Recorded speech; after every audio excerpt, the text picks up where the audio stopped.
CM ಪತ್ನಿ Parvati ಮನವಿಯಂತೆ 14 site ರದ್ದು ಸ್ವಇಚ್ಛೆಯಿಂದ ಬಂದು ಮನವಿ ಮಾಡಿದ್ದರಿಂದ ಖಾತೆ ರದ್ದಾಗತ್ತೆ, ನಮಗೆ ಅವಕಾಶ ಇದೆ. ಮೂಡ ಕಮಿಷನರ್ ರಘುನಂದನ್ ಹೇಳಿಕೆ ತಪ್ಪೇನಿಲ್ಲ.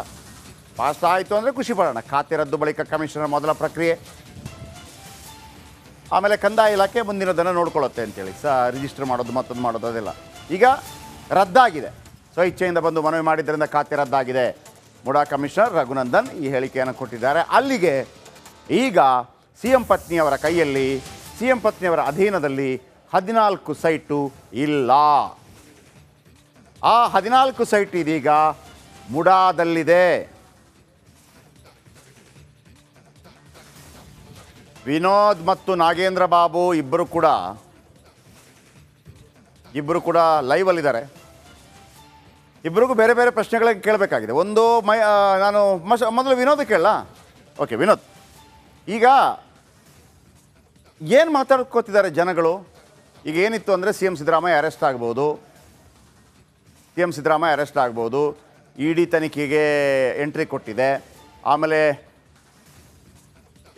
ವಿನೋದ್ ಮಾತಾಡಿಸುವಂಥ ಪ್ರಯತ್ನ ಮಾಡ್ತಾ ಇದ್ದಾರೆ. ಐ ಥಿಂಕ್ ಚಿಟ್ಚಾಟ್ ಮಾಡುವಂಥ ಪ್ರಯತ್ನ ರಘುನಂದನ್ದವ್ರದ್ದು ಮಾಡ್ತಾ ಇದ್ದಾರೆ ಅಂತ ನಾನು ಅಂದ್ಕೊಂಡಿದ್ದೀನಿ.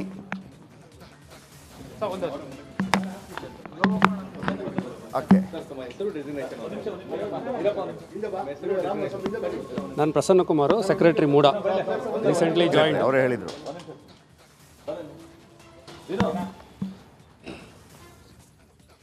ನಾನು Prasanna Kumar, secretary MUDA, recently join on 3rd July.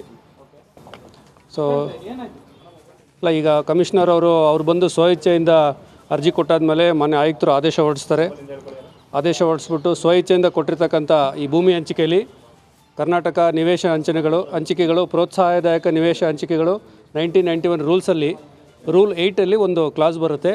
ಯಾರೇ ಒಬ್ಬರು ವ್ಯಕ್ತಿ ಸ್ವಇಚ್ಛೆಯಿಂದ ತನಗೆ ಹಂಚಿಕೆಯಾದಂಥ ನಿವೇಶನಗಳನ್ನು ಸರೆಂಡರ್ ಮಾಡಿದಲ್ಲಿ ಪ್ರಾಧಿಕಾರವನ್ನು ಅಕ್ಸೆಪ್ಟ್ ಮಾಡಿಕೊಂಡು ಕಮಿಷನರ್ ಅವ್ರಿಗೆ ಅಥಾರಿಟಿ ಇರುತ್ತೆ. ಸೆಕ್ಷನ್ 13ನಲ್ಲಿ ಕೂಡ ಆ್ಯಕ್ಟಲ್ಲಿ ಆ ಅಥಾರಿಟಿಯನ್ನು ಅವರು ಎನ್ಕ್ಯಾಶ್ ಮಾಡಿಕೊಂಡು ಎಂಫಸೈಸ್ ಮಾಡಿ ಅದನ್ನ ಪ್ರಯೋಗ ಮಾಡಿಬಿಟ್ಟು ಅದರಲ್ಲಿ ಅಧಿಕಾರವನ್ನು ಚಲಾಯಿಸಿ ಅವರು ಆದೇಶ ಮಾಡ್ತಾರೆ. ಆ ಆದೇಶದ ಮೇಲೆ ಸೆಕ್ರೆಟ್ರಿ ನನ್ನನ್ನು ಇದೊಂದು ಸೇಲ್ ಡೀಡ್ ಕ್ಯಾನ್ಸಲೇಷನ್ಗೆ ನನಗೆ ಆಥರೈಸ್ ಮಾಡ್ತಾರೆ.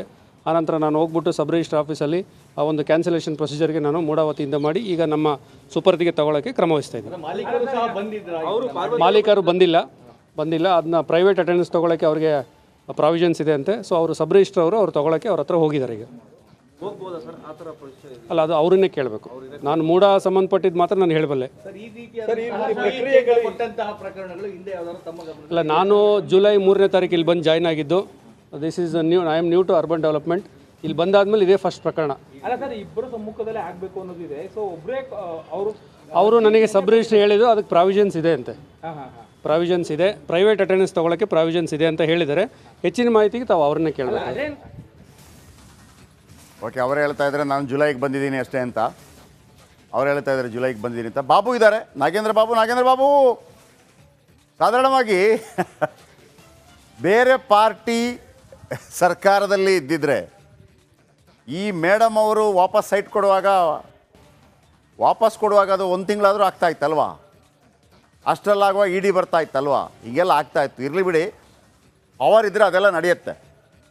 ಈಗ ಆ ಭಾಗದಲ್ಲಿ, ಈಗ ನಾನು ಅದನ್ನು ಟೆಕ್ನಿಕಲಿ ಕೇಳಕ್ಕೆ ಹೋಗೋದಿಲ್ಲ, ಆ ಭಾಗದಲ್ಲಿ ಜನ ಏನು ಮಾತಾಡ್ಕೋತಾ ಇದ್ದಾರೆ? ಸೇಫ್ ಅಂತನ ಸಿ ಎಂ, ರಾಜೀನಾಮೆ ಕೊಡಬೇಕಾಗತ್ತೆ ಅಂತನ, ಅರೆಸ್ಟ್ ಆಗ್ತಾರೆ ಅಂತನ, ಇ.ಡಿ ಬರುತ್ತೆ ಅಂತನ, ಜನಾಭಿಪ್ರಾಯ ಏನಿದೆ ನೀವು ಅಕ್ಕಪಕ್ಕದಲ್ಲಿ ಮಾತಾಡಿಸಿದಾಗ?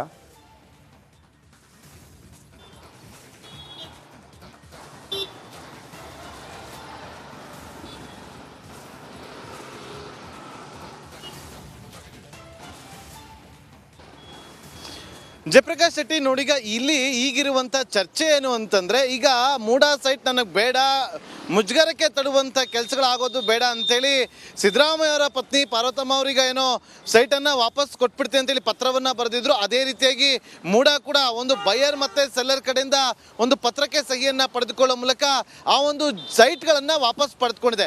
ಆದರೆ ತನಿಖೆ ನಡೆಯುತ್ತಾ ಇಲ್ವಾ? ಸಿದ್ದರಾಮಯ್ಯ ಅವರು ರಾಜೀನಾಮೆ ಕೊಡ್ತಾರಾ ಇಲ್ವಾ? ತನಿಖೆಗೆ ಹೇಗೆ ಸಹಕಾರ ಕೊಡ್ತಾರೆ ಅನ್ನೋದು ಈಗ ಇರುವಂತಹ ಪ್ರಶ್ನೆಗಳು. ಸಾರ್ವಜನಿಕ ವಲಯದಲ್ಲಿ ಕೂಡ ಇದೇ ರೀತಿಯಾದಂತಹ ಚರ್ಚೆಗಳಾಗ್ತಾ ಇದೆ. ಕೇವಲ ಸೈಟನ್ನು ವಾಪಸ್ ಕೊಟ್ಬಿಟ್ರೆ ಎಲ್ಲವೂ ಕೂಡ ಇಲ್ಲಿಗೆ ಮುಗ್ದೋಗುತ್ತಾ, ತನಿಖೆ ನಡೆಯೋದಿಲ್ವಾ ಅಂತೇಳಿ. ಖಂಡಿತವಾಗ್ಲೂ ಈಗ ಈ ವಿಚಾರ ಬಹಳಷ್ಟು ಕುತೂಹಲ ಕೆರಳಿಸ್ತಾ ಇದೆ. ಯಾಕೆ ಅಂತಂದರೆ ಇವತ್ತು ಇಡೀ ದಿನ ಮೈಸೂರಿನಲ್ಲಿ ಬಹಳಷ್ಟು ಡೆವಲಪ್ಮೆಂಟ್ ಆಗಿದೆ. ಲೋಕಾಯುಕ್ತ ತನಿಖಾಧಿಕಾರಿಗಳ ತಂಡ ಇವತ್ತು ಬೆಳಗ್ಗೆ 7ವರೆಗೆ ದೂರದರಾಗಿರುವಂಥ ಸ್ನೇಹಮಯಿ ಕೃಷ್ಣ ಅವರನ್ನು ಕರೆದುಕೊಂಡು ಹೋಗಿ ಜಾಗವನ್ನು ಅಂದರೆ ಕೆಸರೆ ಗ್ರಾಮಕ್ಕೆ ಹೋಗಿ ಅಲ್ಲಿ ಸರ್ವೆಯನ್ನು ಮಾಡಿದ್ದಾರೆ. ಸರ್ವೆ ಅಧಿಕಾರಿಗಳನ್ನು ಕರೆದುಕೊಂಡು ಹೋಗಿ ತಹಶೀಲ್ದಾರ್ ಅವರ ಸಾಕ್ಷಮ ಒಂದು ಸರ್ವೆನ ಮಾಡ್ಕೊಂಡು ಬಂದರೆ ಅದಾದ ಬಳಿಕ ಅವರಿಂದ ವಿಚಾರಣೆಯನ್ನು ಒಳಪಡಿಸಿ ಒಂದಷ್ಟು ಮಾಹಿತಿಯನ್ನು ಕೂಡ ಪಡೆದುಕೊಂಡಿದ್ದಾರೆ. ಇವತ್ತು ಇದೇ 14 ಸೈಟ್ಗಳ ಜಾಗಕ್ಕೆ ಹೋಗಿ ಇದೇ ಸ್ನೇಹಮಯಿ ಕೃಷ್ಣ ಅವರ ಸಾಕ್ಷಮದಲ್ಲಿ ಮತ್ತೊಮ್ಮೆ ಸರ್ವೆಯನ್ನು ಮಾಡ್ತಾರೆ ಅಂತ ಇತ್ತು. ಆದರೆ ಯಾವಾಗ ಈ ವಿಚಾರಗಳು ಮುನ್ನೆಲೆಗೆ ಬಂತೋ, ಎಲ್ಲಿ ಸೈಟ್ಗಳನ್ನು ವಾಪಸ್ ಕೊಟ್ಬಿಟ್ಟಿದ್ದಾರೆ ಅನ್ನುವ ಚರ್ಚೆಗಳು ಮುನ್ನೆಲೆಗೆ ಬಂತೋ ಅದನ್ನು ಕೈಬಿಟ್ಟಿದ್ದಾರೆ. ಹಾಗಾದರೆ ಮುಂದಿನ ದಿನಗಳಲ್ಲಿ ಇದರ ಬಗ್ಗೆ ಸರ್ವೆ ಆಗೋದಿಲ್ವಾ, ಪ್ರಕ್ರಿಯೆಗಳು ಹೇಗಿರುತ್ತೆ ಅನ್ನುವ ಕುತೂಹಲ. ನೋಡಿ ಜಯಪ್ರಕಾಶ್ ಶೆಟ್ಟಿ, ನಾಳೆ ಅಂತೂ ಸರ್ಕಾರ ರಜಾ ದಿನ ಇರುವಂಥ ಹಿನ್ನೆಲೆಯಲ್ಲಿ ನಾಳೆ ಅಂತೂ ಲೋಕಾಯುಕ್ತ ತನಿಖಾಧಿಕಾರಿಗಳು ತನಿಖೆಯನ್ನು ನಡೆಸೋದಿಲ್ಲ. ನಾಡಿದ್ದು ಬರೋದಕ್ಕೆ ಸೂಚನೆ ಕೊಟ್ಟಿದ್ದಾರೆ. ಹಾಗಾಗಿ ನಾಡಿದ್ದು ಬಂದ ಬಳಿಕ ತನಿಖೆ ಕೂಡ ನಡೆಯುತ್ತೆ. ಆದರೆ ಈಗಿರುವಂಥ ಪ್ರಶ್ನೆ, ಇಲ್ಲಿಗೆ ಎಲ್ಲವೂ ಕೂಡ ಮುಕ್ತಾಯ ಆಗೋಯ್ತಾ ಅಥವಾ ಇದು ಬೇರೆ ಹಂತಕ್ಕೆ ತೆಗೆದುಕೊಂಡು ಹೋಗುತ್ತಾ? ತಪ್ಪು ಮಾಡಲಿಲ್ಲ ಅನ್ನೋದಾಗಿದ್ದರೆ ವಾಪಸ್ ಕೊಟ್ಟಿದ್ದಾದರೂ ಯಾಕೆ ಅನ್ನೋ ಪ್ರಶ್ನೆಗಳು ಸಾರ್ವಜನಿಕ ವಲಯದಲ್ಲಿ ಉದ್ಭವಿಸಿರುವಂಥದ್ದು. ಜಯಪ್ರಕಾಶ್ ಶೆಟ್ಟಿ, ನಿಮ್ಮೆಲ್ಲ ಅಪ್ಡೇಟ್ಸ್ಗಾಗಿ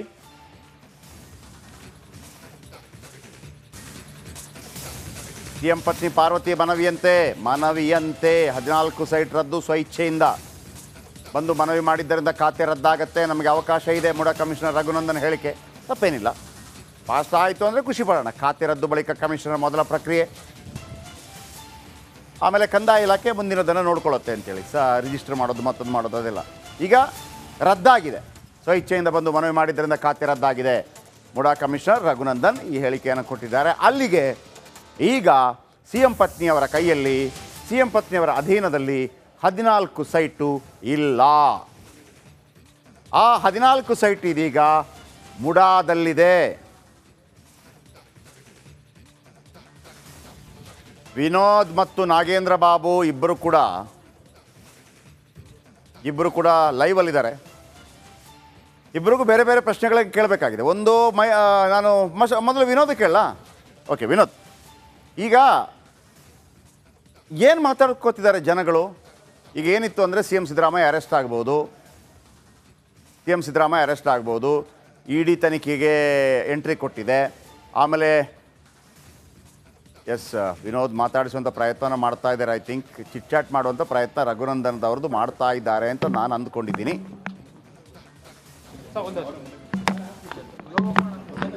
ಓಕೆ, ನಾನು Prasanna Kumar, secretary MUDA, recently join. ಅವರೇ ಹೇಳಿದರು.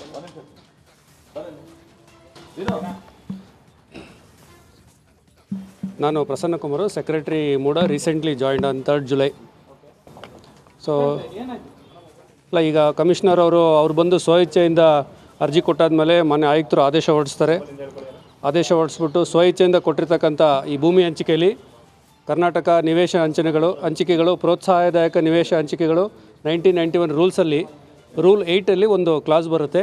ಯಾರೇ ಒಬ್ಬರು ವ್ಯಕ್ತಿ ಸ್ವಇಚ್ಛೆಯಿಂದ ತನಗೆ ಹಂಚಿಕೆಯಾದಂಥ ನಿವೇಶನಗಳನ್ನು ಸರೆಂಡರ್ ಮಾಡಿದಲ್ಲಿ ಪ್ರಾಧಿಕಾರವನ್ನು ಅಕ್ಸೆಪ್ಟ್ ಮಾಡಿಕೊಂಡು ಕಮಿಷನರ್ ಅವ್ರಿಗೆ ಅಥಾರಿಟಿ ಇರುತ್ತೆ. ಸೆಕ್ಷನ್ 13ನಲ್ಲಿ ಕೂಡ ಆ್ಯಕ್ಟಲ್ಲಿ ಆ ಅಥಾರಿಟಿಯನ್ನು ಅವರು ಎನ್ಕ್ಯಾಶ್ ಮಾಡಿಕೊಂಡು ಎಂಫಸೈಸ್ ಮಾಡಿ ಅದನ್ನ ಪ್ರಯೋಗ ಮಾಡಿಬಿಟ್ಟು ಅದರಲ್ಲಿ ಅಧಿಕಾರವನ್ನು ಚಲಾಯಿಸಿ ಅವರು ಆದೇಶ ಮಾಡ್ತಾರೆ. ಆ ಆದೇಶದ ಮೇಲೆ ಸೆಕ್ರೆಟರಿ ನನ್ನನ್ನು ಇದೊಂದು ಸೇಲ್ ಡೀಡ್ ಕ್ಯಾನ್ಸಲೇಷನ್ಗೆ ನನಗೆ ಆಥರೈಸ್ ಮಾಡ್ತಾರೆ. ಆನಂತರ ನಾನು ಹೋಗ್ಬಿಟ್ಟು ಸಬ್ ರಿಜಿಸ್ಟರ್ ಆಫೀಸಲ್ಲಿ ಆ ಒಂದು ಕ್ಯಾನ್ಸಲೇಷನ್ ಪ್ರೊಸೀಜರ್ಗೆ ನಾನು ಮೂಡಾ ವತಿಯಿಂದ ಮಾಡಿ ಈಗ ನಮ್ಮ ಸುಪರ್ದಿಗೆ ತಗೊಳ್ಳೋಕ್ಕೆ ಕ್ರಮ ವಹಿಸ್ತಾ ಇದ್ದೀನಿ. ಮಾಲೀಕರು ಬಂದಿಲ್ಲ. ಅದನ್ನ ಪ್ರೈವೇಟ್ ಅಟೆಂಡೆನ್ಸ್ ತೊಗೊಳ್ಳೋಕ್ಕೆ ಅವ್ರಿಗೆ ಪ್ರಾವಿಷನ್ಸ್ ಇದೆ ಅಂತೆ. ಸೊ ಅವರು ಸಬ್ ರಿಜಿಸ್ಟರ್ ಅವರು ತೊಗೊಳ್ಳೋಕ್ಕೆ ಅವ್ರ ಹತ್ರ ಹೋಗಿದ್ದಾರೆ. ಈಗ ಅಲ್ಲ, ಅದು ಅವರನ್ನೇ ಕೇಳಬೇಕು. ನಾನು ಮೂಡಾ ಸಂಬಂಧಪಟ್ಟಿದ್ದು ಮಾತ್ರ ನಾನು ಹೇಳಬಲ್ಲೆ. ಅಲ್ಲ, ನಾನು ಜುಲೈ 3ನೇ ತಾರೀಕು ಇಲ್ಲಿ ಬಂದು ಜಾಯ್ನ್ ಆಗಿದ್ದು. This is I am new to urban development. ಇಲ್ಲಿ ಬಂದಾದ್ಮೇಲೆ ಇದೇ ಫಸ್ಟ್ ಪ್ರಕರಣ. ಅವರು ನನಗೆ ಸಬ್ ರಿಜಿಸ್ಟರ್ ಹೇಳಿದ್ರು ಅದಕ್ಕೆ ಪ್ರಾವಿಷನ್ಸ್ ಇದೆ ಅಂತೆ. ಪ್ರಾವಿಷನ್ಸ್ ಇದೆ, ಪ್ರೈವೇಟ್ ಅಟೆಂಡೆನ್ಸ್ ತೊಗೊಳಕ್ಕೆ ಪ್ರಾವಿಷನ್ಸ್ ಇದೆ ಅಂತ ಹೇಳಿದ್ದಾರೆ. ಹೆಚ್ಚಿನ ಮಾಹಿತಿಗೆ ತಾವು ಅವ್ರನ್ನೇ ಕೇಳಬೇಕು. ಓಕೆ, ಅವರೇ ಹೇಳ್ತಾ ಇದ್ದಾರೆ ನಾನು ಜುಲೈಗೆ ಬಂದಿದ್ದೀನಿ ಅಷ್ಟೇ ಅಂತ.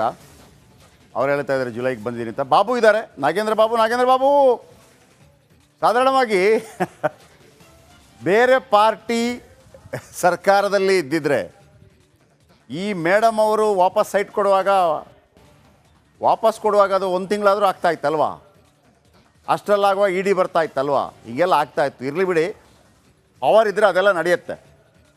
ಈಗ ಆ ಭಾಗದಲ್ಲಿ, ಈಗ ನಾನು ಅದನ್ನು ಟೆಕ್ನಿಕಲಿ ಕೇಳಕ್ಕೆ ಹೋಗೋದಿಲ್ಲ, ಆ ಭಾಗದಲ್ಲಿ ಜನ ಏನು ಮಾತಾಡ್ಕೋತಾ ಇದ್ದಾರೆ? ಸೇಫ್ ಅಂತನ ಸಿ ಎಮ್, ರಾಜೀನಾಮೆ ಕೊಡಬೇಕಾಗತ್ತೆ ಅಂತನ, ಅರೆಸ್ಟ್ ಆಗ್ತಾರೆ ಅಂತನ, ಇಡಿ ಬರುತ್ತೆ ಅಂತನ, ಜನಾಭಿಪ್ರಾಯ ಏನಿದೆ ನೀವು ಅಕ್ಕಪಕ್ಕದಲ್ಲಿ ಮಾತಾಡಿಸಿದಾಗ?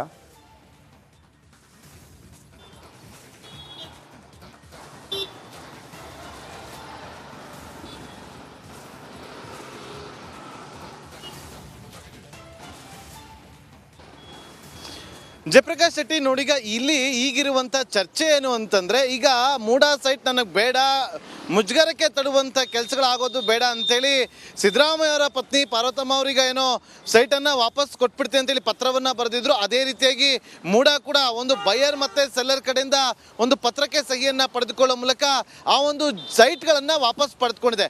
ಆದರೆ ತನಿಖೆ ನಡೆಯುತ್ತಾ ಇಲ್ವಾ? ಸಿದ್ದರಾಮಯ್ಯವರು ರಾಜೀನಾಮೆ ಕೊಡ್ತಾರಾ ಇಲ್ವಾ?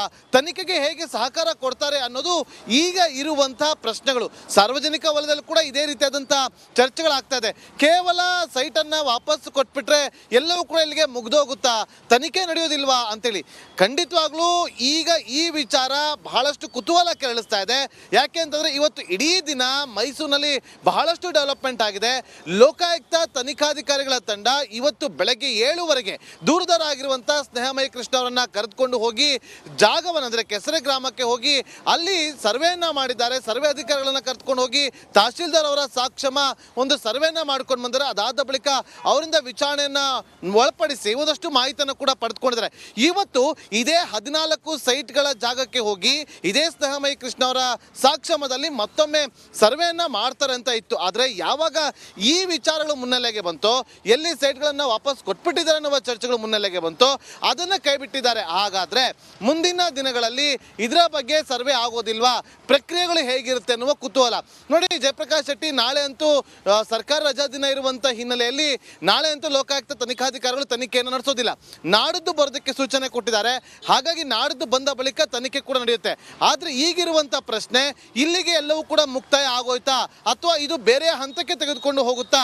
ತಪ್ಪು ಮಾಡಲಿಲ್ಲ ಅನ್ನೋದಾಗಿದ್ದರೆ ವಾಪಸ್ ಕೊಟ್ಟಿದ್ದಾದರೂ ಯಾಕೆ ಅನ್ನೋ ಪ್ರಶ್ನೆಗಳು ಸಾರ್ವಜನಿಕ ವಲಯದಲ್ಲಿ ಉದ್ಭವಿಸಿರುವಂಥದ್ದು. ಜಯಪ್ರಕಾಶ್ ಶೆಟ್ಟಿ, ನಿಮ್ಮೆಲ್ಲ ಅಪ್ಡೇಟ್ಸ್ಗಾಗಿ